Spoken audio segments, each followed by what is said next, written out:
Correct అది. అందమంటే గుణం. అమ్మాయి నయుండి చెప్తున్నా, I don't want people to call me beautiful. దాని బదులు నీది కష్టపడే తత్వం, నీలో కరుణ ఉంది, నీకు ధైర్యం ఎక్కువ, నువ్వు తెలివైన దానివంటే నాకు సంతోషం. Address as by our qualities. MS Subbulakshmi అంటే భక్తి, అందం కాదు.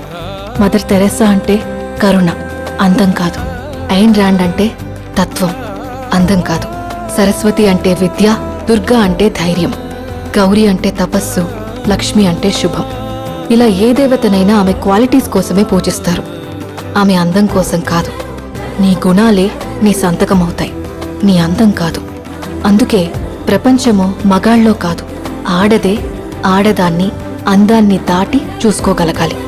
అలా అందాన్ని దాటి చూస్తే ఆడదానిలో ఒక సముద్రమే కనపడుతుంది, గుణాలతో నిండిన ఒక